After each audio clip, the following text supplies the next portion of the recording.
स्वागत है आपका विनोद शर्मा जी नई परख के मंच पर। जिस वक्त हम लोग ये कार्यक्रम रिकॉर्ड कर रहे हैं उस वक्त तक ये तय नहीं हो पा रहा है कि तमिलनाडु में सुपरस्टार विजय की सरकार कैसे बनेगी। आमतौर पर पत्रकार के तौर पर जितना मैं जानता हूं इस प्रक्रिया को, मेरी समझ यह है कि जो सबसे बड़े दल का नेता होता है और खासतौर से तब जबकि वो बहुमत से मुश्किल से 5, 6, 7 सीटें ही दूर हो, तो राज्यपाल उसको सरकार बनाने का मौका देते हैं, शपथ दिला दी जाती है और साथ में बहुमत साबित करने के लिए एक निकटतम तारीख तय कर दी जाती है जल्दी से जल्दी, ताकि कोई बड़ा घोड़ा मंडी न खोली जा सके विधायकों की। लेकिन राज्यपाल ने ऐसा नहीं किया। राज्यपाल ने कहा कि आप दस्तावेजी प्रमाण दीजिए कि आपके पास पूर्ण बहुमत है। बिना पूर्ण बहुमत के हम आपको सरकार नहीं बनाने देंगे। उनका मतलब ये था। गठजोड़ राजनीति के इस युग में, जब केंद्र में भी गठजोड़ राजनीति चल रही है, दस्तावेजी प्रमाण उन्होंने मांगे हैं। आमतौर पर ऐसा नहीं होता है। सबसे बड़े दल जो बहुमत के बिल्कुल नजदीक खड़ा हुआ है उसको सरकार बनाने का मौका मिलना चाहिए। तो ये राज्यपाल ने ये क्यों बदला? मेरे पास इसकी एक व्याख्या है, लेकिन मैं आपकी व्याख्या सुनना चाहता हूँ।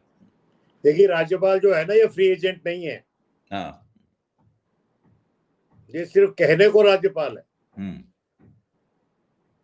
ये अपना राजधर्म नहीं निभा रहा। इनकी प्रथा भी नहीं है राजधर्म निभाने की।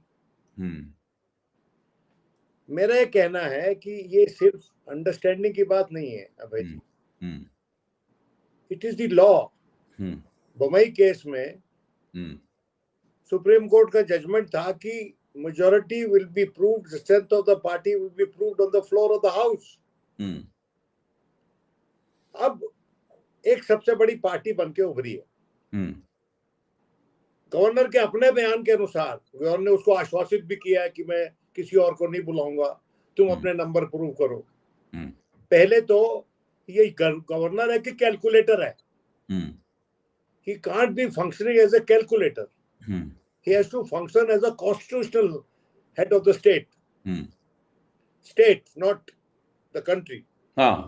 गवर्नर जो होता है माननीय राष्ट्रपति का रिप्रेजेंटेटिव होता है स्टेट्स में, और उसका काम होता है कि उसके कई कामों में से एक काम ये होता है कि जो हमारी संवैधानिक व्यवस्था है उसके अनुसार वो स्टेट चले।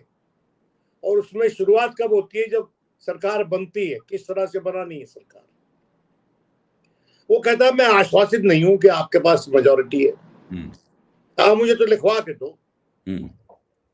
देखिए, पेज इसमें ये है अभय जी कि once the governor invites a person to form the government, सरकार बनाने का न्योता जब गवर्नर दे देता है, उसके बाद गवर्नर भी जानता है और गवर्नर के मास्टर्स भी जानते हैं दिल्ली में जो बैठे हुए हैं कि उसके बाद तो फिर जो बहती है हवा उसे अपने आप जो है समर्थन जुट जाता है। जाने की जरूरत नहीं पड़ती किसी के पास। इनवाइट हो गया, शपथ हो जाएगी और सरकार बन जाएगी। और एक बार जब सरकार बन जाएगी तो किसी में हिम्मत तो नहीं है आज के दिन तमिलनाडु में कि रवि की सरकार की विजय की सरकार गिरा दे। बनी हुई सरकार भले ही अल्पमत वाली सरकार होगी जब शुरू में बनेगी। सच्चाई है, जिन लोगों ने समर्थन देना है और अभी लिख के नहीं दिया, कांग्रेस ने दिया है, सो 108 + 5 113 हो गया। 113 हो गया ना, उसको चाहिए 118 और उसमें लेफ्ट पार्टीज के पास 4 है और जो वीसी के है उसके पास 2 हैं। इन तीनों पार्टीज ने कहा है कि गवर्नर क्यों नहीं बुला रहा हूं। समर्थन नहीं अभी फॉर्मली दिया, पर ये कह रहा है कि गवर्नर शुड कॉल हिम। लेकिन लेफ्ट पार्टीज उसको बाकायदा लेटर लिख के समर्थन क्यों नहीं कर रही? देखिए, ऐसा है, अब ये ब्रिंकमैनशिप किसके इशारे पे हो रही है? लेफ्ट पार्टीज का भी ये धर्म संकट हो सकता है कि लेफ्ट पार्टी जो है वो सबसे देर से फैसला लेती हैं और बहुत से एंगल्स को, बहुत से डायमेंशंस को समझकर फैसला लेती है। ये तो वो लेफ्ट पार्टीज है जिन्होंने प्रधानमंत्री पद नहीं लिया था। भैया ज्योति बासु तो कहते कहते चले गए ना कि हिस्टोरिकल ब्लंडर कर दिया इन्होंने। इनकी सेंट्रल कमेटीज रिजेक्ट कर सकती हैं, एक्सेप्ट कर सकती हैं, उनकी मीटिंग होती है, बड़े इत्मीनान से फैसला लेते हैं वो। लेकिन सच्चाई ये है कि इन प्रिंसिपल इन लोगों ने कहा है कि गवर्नर साहब इनको बुलाइए सरकार बनाने के लिए, क्योंकि ये सिंगल लार्जेस्ट पार्टी बनी है इलेक्शन के बाद और इसके पास 208 का आंकड़ा है। मुझे लगता यह है कि विरोध जी कि इसके अंदर आप जो कह रहे हैं, जो बातें मैं अभी कहूंगा वो आपको भी पता है और शायद मैं अगर नहीं कहता तो आप ही कह देते थोड़ी देर बाद इन बातों को। मेरा मानना यह है कि जब जैसे ही कांग्रेस ने डीएमके के साथ, द्रविड़ मुनेत्र कड़गम के साथ में अपना अलायंस तोड़ा और तय किया कि वो अपने 5 विधायक जो हैं, विधायकों का समर्थन विजय की पार्टी को देगा, टीवीके को देगी कांग्रेस, और उन्होंने अपना लेटर भी लिख के दे दिया विजय को, समर्थन का पत्र भी विजय को दे दिया। वैसे ही भारतीय जनता पार्टी का आला कमान सक्रिय हुआ। उसने सोचा कि किसी भी तरीके से कांग्रेस के समर्थन वाली या कांग्रेस की भागीदारी वाली सरकार तमिलनाडु में हम नहीं बनने देंगे। और उन्होंने पहले तो राज्यपाल से ये कहा कि इसको बुलाना मत जब तक कि ये पूरे न दे लिख के, पूरे लेटर न लिख के ले आए। पहले तो राज्यपाल के जरिए उन्होंने अपना हस्तक्षेप किया। फिर उन्होंने अन्ना द्रमुक, जिनके साथ वो अलायंस करके चुनाव लड़े थे, उनसे ये कहा कि आप लोग दे दीजिए समर्थन, कांग्रेस के समर्थन की जरूरत ही नहीं पड़ेगी। अन्ना द्रमुक ने बीजेपी की राय खारिज कर दी, हम नहीं मानते आपकी राय, हम इसको समर्थन नहीं देंगे अपनी तरफ से, हम अलग से अपना करेंगे। उसके बाद और भी तिकड़ में शुरू हुई। अब आप बताइए जी। देखिए ऐसा है डॉक्टर साहब, ये तो मीडिया स्पेकुलेशन आपने बताई है और इसमें कुछ सच का पुट हो सकता है। और ये बात सच है कि कांग्रेस को किसी भी हालत में भारतीय जनता पार्टी सत्ता में नहीं देखना चाहती तमिलनाडु में, भले ही वो छोटी भागीदारी हो उसकी सत्ता में। ये बात तो तय है कि ये जो सरकार बनाएगा विजय, उसमें सत्ता में भागीदारी देगा अपने समर्थक दलों को जी। और ये उसने कहा भी है, और उसको उस ह्यूमन रिसोर्स की, उस नॉलेज की, उस इंस्टीट्यूशन नॉलेज की, एडमिनिस्ट्रेटिव जरूरत भी है। हाँ। तो ये बात सच है अभय जी कि वो नहीं चाहते किसी भी तरह से कांग्रेस की कोई भागीदारी बने, बड़ी या छोटी। लेकिन और उसमें, उस प्रक्रिया में जो गवर्नर साहब हैं, जो संविधान में उनको पावर्स हैं, उसके बियॉन्ड जाके हस्तक्षेप कर रहे हैं और मांग रहे हैं प्रूफ कि आप मुझे मेजॉरिटी का प्रूफ दो। 112 आपके पास है, उनमें और जोड़ो, 113 आपके पास है, उनमें और जोड़ो, और 118 पार करके दिखाओ मैं। उनके पास ये अधिकार नहीं है। उनके पास यही अधिकार है कि अपने आप को आश्वासित करना कि क्या उसके पास इतने आंकड़े हैं कि वो एक स्थायी सरकार, एक स्टेबल गवर्नमेंट दे सकता है। और अगर उनका स्टेबल गवर्नमेंट दे सकता है, उस पर आश्वासित होने के लिए उनको मेजॉरिटी मार्क चाहिए कि उनको दिखाया जाए। तो अगर उसके पास मेजॉरिटी मार्क होगा तो आपसे क्यों, आपसे परमिशन मांगेगा वो? आपसे क्यों बोलेगा कि आप मुझे परमिशन दीजिए, मैं अपनी मेजॉरिटी प्रूव करूं? उसके पास तो मेजॉरिटी होगी और आपको उसको इनवाइट करना पड़ेगा। वो उनको डर एक ये भी है बीजेपी को कि अगर इसकी सरकार बन गई तो AIADMK जो है, जो उनका वहां पर अलाई है तमिलनाडु में, वो जो है टूट जाएगा। वो संभावना पक्की है उसकी टूटने की। और जो EPS है, उसकी अंदर पार्टी के भीतर बड़ी पोजीशन कमजोर हो गई है, आज के दिन अध्यक्ष है, जिसके साथ सांठगांठ बीजेपी की है। तो ये पार्टी टूटने के कगार पर है। और कुछ MLA जिसने पुडुचेरी भेज दिया, अगर पुडुचेरी MLA भेजे हैं तो इंतजाम किसने किया होगा? उसी पार्टी की जिसके गर्भ से निकले हैं ना गवर्नर साहब, उसी ने इंतजाम किया होगा ना। टूरिस्ट रिजॉर्ट पॉलिटिक्स वही कर रहा है। बट किस्मत ये है that the governor who should be ensuring stability, political stability in the state, जिसका ये दायित्व है, संवैधानिक दायित्व है कि स्थायी सरकार मिले, वो बन गया है एजेंट ऑफ इंस्टेबिलिटी। गवर्नर आज के दिन तमिलनाडु के गवर्नर साहब जो हैं वो एजेंट ऑफ इंस्टेबिलिटी हैं और उनकी अपनी इज्जत उनके हाथ में है, क्योंकि अगर कल को ये जो दल है ये कोर्ट में चले जाते हैं तो कोर्ट उनको निर्देश देगी कि सरकार इनकी बनवाई है, give them, ask them to prove the majority on the floor of house. ये होगा। और दूसरा, इस सब नाटक के चलते भारतीय जनता पार्टी की क्या छवि बन रही है तमिलनाडु में। हालांकि उनका अस्तित्व बहुत नहीं है, महत्वाकांक्षाएं हैं, ये सब जो हो रहा है इसके चलते क्या उनकी महत्वाकांक्षाओं को कार्यान्वित करने का मौका मिलेगा इसके बाद? क्या नहीं, उनकी पोजीशन और कमजोर होगी। यही तो हम कह रहे हैं, ना सिर्फ उनकी होगी पर उनके सहयोगी दलों की भी होगी। तो खुद तो ये बाहर बैठे हुए हैं, कमजोर होगी। खुद तो शायद इनके पास एक एमएलए है, पूरे असेंबली में एक है शायद जी, एक या दो होंगे, एक है मेरा ख्याल, जहां तक मेरी नॉलेज है, लेकिन मैं गलत हो सकता हूँ। तो it's a marginal party there, लेकिन इनकी आदत पड़ी हुई है ऑपरेशन कमल करने की। इनकी आदत पड़ी हुई है कि जहां पर ये कुछ नहीं है वहां सब कुछ बन जाते हैं, गवर्नर का इस्तेमाल करके, केंद्र में सत्ता इनके पास है उसका इस्तेमाल करके। ये कोई अच्छी प्रथा नहीं है, ये राजधर्म नहीं है जिसकी अटल जी बात किया करते थे जी। ये राजधर्म बात करने वाली पार्टी है ना, राजधर्म वाली जी। और मैं इस सब में जो मूक भूमिका माननीय राष्ट्रपति की है उससे अचंभित हूं कि माननीय राष्ट्रपति के एजेंट हैं स्टेट में गवर्नर साहब।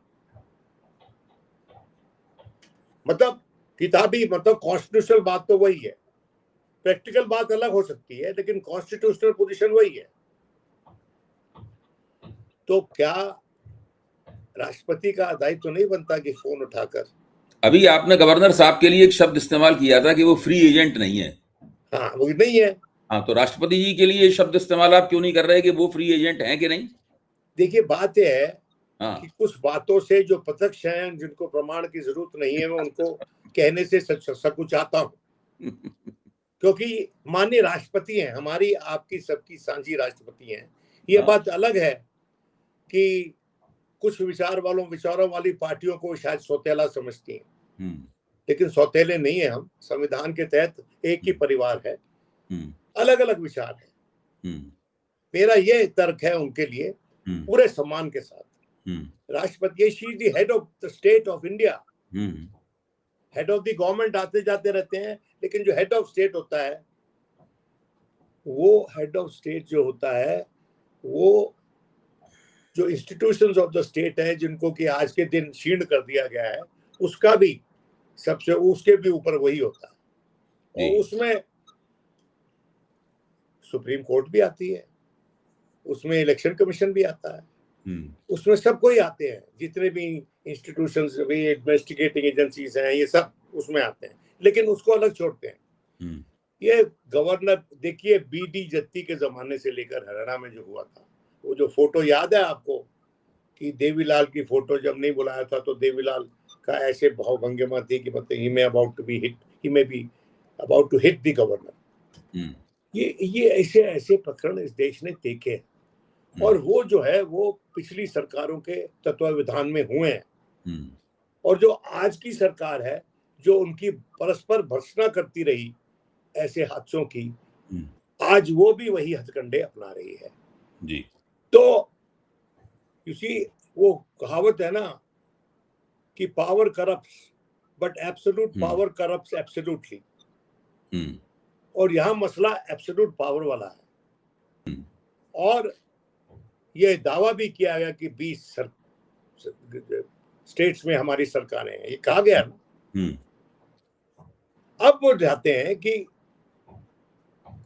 जैसे हमारी सरकार वेस्ट बंगाल में बन गई, उसी तरह से हमारी अगर तमिलनाडु में बन जाती तो कितना अच्छा रहता। अगर नहीं डायरेक्टली भी बनी है तो इनडायरेक्टली बना लेते हैं, लेकिन वो संभव नहीं लगता मुझे, क्योंकि उनके आड़े एक ऐसा व्यक्तित्व आ रहा है जिसके लिए मदमस्त है पूरा तमिलनाडु जी, उसके प्यार में संलग्न है। कभी आपने सुना कि पहली बार आया और 108 सीटें पा गया, और 10 और हो जाती तो उसको तो पूरा बहुमत था उसके पास, और आज भी जुगाड़ हो जाएगा। तो सरकार तो उसकी बनेगी, जो मैं कह रहा था, उसको बनने में समय लग सकता है, लेकिन इसके बीच में कोई और पेच फंसा दे, वो मैं नहीं समझता वो ठीक होगा, क्योंकि आज के दिन एक उन्माद है तमिलनाडु में, एक उन्माद, और वहां पर जब कोई फिल्म स्टार राजनीति में एंडोर्स हो जाता है तो ही इज अ डेमीगॉड। ये भूल गए क्या जो भगवान कृष्ण का रोल अदा किया करते थे एनटीआर, उनके लिए जो उन्माद था, जिसने की कांग्रेस की इतनी पुरानी सरकार उखाड़ के फेंक दी थी तेलुगु प्राइड के मुद्दे पर आंध्र प्रदेश में। ये भारतीय जनता पार्टी अपने पांव पे खुद कुल्हाड़ी मार रही है। भारतीय जनता पार्टी का जो मुस्तकबिल है वो सकते में आ जाएगा, उसका जो भविष्य है उस स्टेट में सकते में आ जाएगा। भले ही वो जो मर्जी करते रहे, वहां की जनता आसानी से भूलती नहीं है। और उसके साथ साथ भारतीय जनता पार्टी को माना जाता है कि ये तो हिंदी थोपने वाली पार्टी है, ये तो धर्म के नाम पे राजनीति करती है। और वहां पर जो दो द्रविडियन पार्टीज हैं, अभय जी, अगर हाइपोथेटिकली फॉर डिस्कशन से दोनों ने मिलके मेजॉरिटी नहीं हारी है, दोनों के पास द्रविडियन फोर्सेस के पास ही समर्थन है। तो एक तरह से भारतीय जनता पार्टी अगर उसको बारीकी से देखे तो उनको सूट करता है कि विजय को मुख्यमंत्री बनने दें, बिकॉज उसकी तो नॉन द्रविडियन पार्टी है और वो उसका फेथ क्रिश्चियनिटी है, और उसने कहा है कि मैं कोई भी जो फॉर्मेशन बनाऊंगा वो सेकुलर प्रोग्रेसिव फॉर्मेशन होगी। सेकुलर प्रोग्रेसिव तो द्रविडियन पार्टीज भी थी, लेकिन उनकी इंक्लूसिविटी पे प्रश्न चिन्ह उठाते थे भारतीय जनता पार्टी वाले। और मैं ये समझता हूं कि जो टीवी के है उसकी सरकार बनेगी, ये उसमें विलंब कर सकते हैं लेकिन उसको कैंसल आउट नहीं कर सकते। ये व्यथा इनकी ये है, और ये कोशिश कर रहे हैं, इनको डर ये है कि AIADMK टूट जाएगा। एक बार उसकी सरकार बन गई तो उसमें से छिटक कर MLA निकल के चले जाएंगे। जो ऑपरेशन कमल इन्होंने दुनिया को सिखाया है वो इनके स्वयं पे लागू हो जाएगा, इनके अलाई पे लागू हो जाएगा। डर बीजेपी का ये है। बीजेपी के खुद के MLA भी जा सकते हैं, जो एक दो हैं उनके। अरे उनसे क्या, they don't count for much, और वो लेगा भी नहीं, लेगा भी नहीं। सही बात। हाँ, और कोई कांग्रेस ने एक कंडीशनलिटी लगाई है कि आप कोई ऐसी फोर्स के साथ जो फिरका परस्त फोर्स है उसके साथ कोई संबंध नहीं रखेंगे। तो इनको वो बात भी चुभ रही है। तो इनको तो छोटी छोटी बातें चुभ जाती हैं।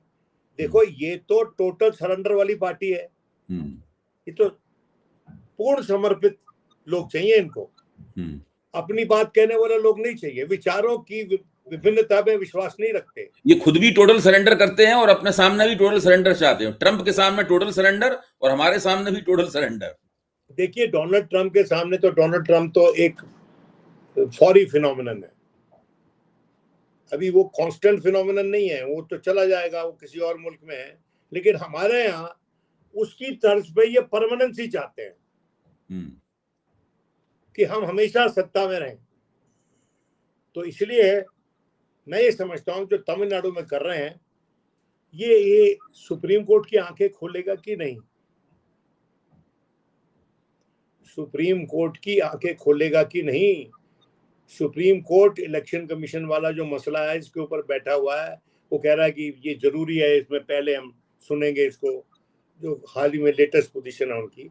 लेकिन वो भी घड़ी में तोला घड़ी में मासा। They will make statements obiter डिक्टास जिसे बोलते हैं लीगलीज में, कि ओरल ऑब्जर्वेशन ऐसी होती है उनकी जिनका कोई मेंशन उनके रिटन ऑर्डर में नहीं होता, स्पीकिंग ऑर्डर में नहीं होता। जो प्रॉब्लम हमारे देश में है वो ये है कि हमारी कोर्ट साहिबान स्पीकिंग ऑर्डर्स देने में हिचकिचाते हैं, बट देयर जजेस आर टॉकेटिव।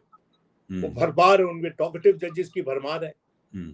और इसलिए मैं ये समझता हूँ कि एक ऐसा समय आ गया है जब संस्थाओं में लोगों का विश्वास घुट रहा है, और एक और चैप्टर खुला है तमिलनाडु में, जिसके चलते और विश्वास उठ रहा लोगों का संस्थाओं में। ये किसी भी सरकार के लिए, किसी भी राजनीतिक दल के लिए, किसी भी देश के लिए, किसी भी संवैधानिक सिस्टम के लिए it should be matter of worry. ये चिंता का विषय है। एक और इन्होंने कलाबाजी खाई है भारतीय जनता पार्टी ने, और मेरा मानना है कि मेरी सूचना पक्की है, इन लोगों ने एक खबर प्लांट कराई।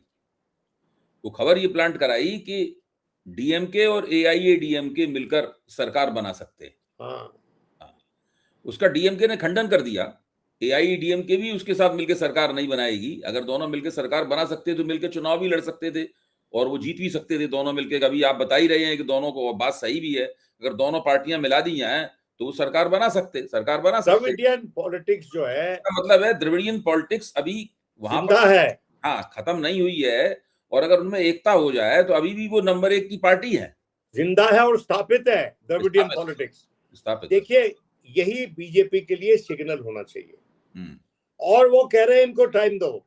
स्टालिन ने बोला है कॉल विजय, कॉल टीवी के। ये तो गड़बड़ी मची हुई है क्योंकि उनके पास कोई नेता नहीं है एआईएडीएमके के पास। पलानी स्वामी अपने आप को एस्टैब्लिश नहीं कर सके एज नेता। कहने को तो अध्यक्ष है, लेकिन वो एस्टैब्लिश नहीं कर पाए अपने आप को। तो ये जो पूरा प्रकरण चल रहा है, ये सत्ता के लिए चल रहा है, संविधान के लिए नहीं चल रहा। और ये किसी भी गवर्नर के लिए उसके ओहदे के खिलाफ, उसके ओहदे के नीचे की बात है। मैं कोई सख्त शब्दावली किस गवर्नर साहब के लिए नहीं इस्तेमाल करना चाहता कि जो कुछ भी हो रहा है, it is beneath the dignity of the gubernatorial office he holds. बिल्कुल। तो इस नाटक को खत्म करना चाहिए जल्दी से जल्दी। अग्रणीय हमारे प्रांतों में एक तमिलनाडु है, और वहां के लोग पढ़े लिखे हैं, समझते हैं बारीकियां। और मैंने एक लंबा सा लेख लिखा फेसबुक पे, तो उसमें कई लोग ऐसे जो मुझसे डिसएग्री करते हैं, वो उसको लाइक कर रहे हैं, उसके समर्थन में है। तो at the end of the day मैं ये समझता हूं कि हम लोगों में जो पढ़ा लिखा समाज है भारत का, और एक सोच और एक विचार रखता है, और संस्थाओं और संविधान में विश्वास रखता है, वो पॉलिटिकल डिफरेंसेस के बावजूद कुछ फंडामेंटल्स पे, कुछ बेसिक पॉइंट्स पे एग्री करता है। और भारतीय जनता पार्टी बिल्कुल ऐसे मामलों में संवेदनशीलता नहीं दिखाती, शर्म नहीं दिखाती। और मैं इसलिए कह रहा हूं कि कोई भी गवर्नर इस हद तक जाने की हिम्मत नहीं करेगा जब तक उसकी पीठ पे हाथ ना हो केंद्र का। बिल्कुल। He is an appointee of the center in the state। और इनके जरिए, गवर्नरों के जरिए क्या कुछ नहीं करवाया है बीजेपी ने। कहते हैं कांग्रेस भी करवाती थी, हाँ करवाती थी, और लगातार इसलिए आप भर्त्सना करते थे कांग्रेस की। लेकिन आप तो अब स्वयं करवा रहे हैं, और जिनके जरिए आप करवाते हैं उनको तो आप उपराष्ट्रपति बना देते हैं। कांग्रेस ने सरकारें गिरवाई और हम सब लोग इसके लिए इंदिरा गांधी की और दूसरे लोगों की कठोर निंदा करते थे। इंदिरा गांधी ने केरल की जब कांग्रेस की अध्यक्ष थी तभी से उनका रवैया स्पष्ट हो गया था। ये एमएस की सरकार गिरवाई थी इन्होंने। लेकिन भारतीय जनता पार्टी ने इस पूरे मामले में एक नया आयाम जोड़ा है जो उससे भी ज्यादा खतरनाक और बुरा है। वो राजभवन को सत्ता का समांतर केंद्र बना देते हैं। ऐसा है और जो गवर्नर है वो बिल्कुल पैरेलल मुख्यमंत्री की तरह आचरण करने लगता है। बिल्कुल, यही तो जैसे हमारे देखिए धनखड़ साहब ने क्या किया, देखिए धनखड़ साहब, कहते हैं आरिफ ना, मोहम्मद खान, लाइन लगी हुई है। और उनके साथ जो अंततोगत्वा हुआ स्वयं के साथ, अब देखिए कि इसी जमीन पर सब अदालतें लगी हुई हैं, हिसाब यही हो जाता है। जो उन्होंने किया उनका हिसाब यही हो गया। मुझे इस बात की खुशी नहीं है कि मेरे देश का उपराष्ट्रपति इस तरह अपमानित हुआ और इस तरह से उसको चलता किया गया, लेकिन मेरा ये कहना है कि संवैधानिक संस्थाओं को बचाओगे तो आपका जो है मुस्तकबिल जो है वो आगे अच्छा रहेगा, आपका फ्यूचर ठीक रहेगा और आपका देश ठीक रहेगा। आप तो बड़ी देश की बात करते हो ना भाई, बड़े भारी नेशनलिस्ट हो, भारत माता की जय, ये भारत माता की जय करवा रहे हैं क्या तमिलनाडु में? ये भारत माता की संविधान रहित जय है। तो मेरा ये मानना है कि गवर्नर साहब को एडवाइस हो जानी चाहिए, जहां की एडवाइस वो मानते हैं कि भैया इसको जल्दी से आप इस काम को पूरा कीजिए और उसको आप इनवाइट कीजिए। Don't behave like a calculator, behave like a constitutional functionary, कि मैं कैलकुलेट करेंगे कि मैं आश्वासित होना चाहता हूँ। आपके वहां पर राजभवन में आश्वासित होने की जगह नहीं है। सुप्रीम कोर्ट ने कहा है it has to be done on the floor of the house. वो मई जजमेंट है, डिटेल जजमेंट है, आप पढ़ लीजिए। दूसरी बात, इन्होंने लोक भवन नाम रखा हुआ राजभवन का, और जो लोक मत है उसकी अवहेलना कर रहे हैं। अब आप देखो तो सही, इनके दोगलापन देखिए आप, कि लोक भवन में बैठा हुआ व्यक्ति लोक मत की अवहेलना कर रहा है कि जिन लोगों ने 108 सीटें उसको जितवाई हैं, उसके विवेक से ज्यादा इसका विवेक है कि मैं आश्वासित होना चाहता हूं। You are an unelected functionary, you can't be indulging in tyranny। ये अरुण जेटली ने बोला था ना सुप्रीम कोर्ट के जजेस के बारे में, the tyranny of the unelected। This is the prime example of the tyranny of the unelected। बिल्कुल, बहुत बहुत धन्यवाद विनोद जी। और जैसे तमिलनाडु का घटनाक्रम हम जब हमारा ये अपलोड होगा और हमारे दर्शकों तक पहुंचेगा उस वक्त तक कुछ आगे बढ़ चुका होगा। हम लोग जल्दी ही उस पर चर्चा करने के लिए फिर से आएंगे। कोई बात नहीं, फिर से उसको अपडेट करेंगे जब मौका मिलेगा। बिल्कुल बिल्कुल। हम अपेक्षा करते हैं कि अगली बार जब चर्चा हो तो सरकार बन गई हो और उसको हम उस पर चर्चा करें कि सरकार का स्वरूप क्या है और क्या इसकी लॉन्जिविटी कितनी होगी, कितना लाइफ टर्म होगा, और जो विजय है वो उतना ही सक्सेसफुल होगा राजनेता बतौर राजनेता जितना कि अभिनेता वो सक्सेसफुल था। जी। लेकिन अभिनेता जो लोग अभिनेतागिरी करते हैं, जो ड्रामा करते हैं, वो सक्सेसफुल होते हैं वैसे राजनीति में। होते हैं। हाल ही का एक्सपीरियंस हमारा ये साबित करता है।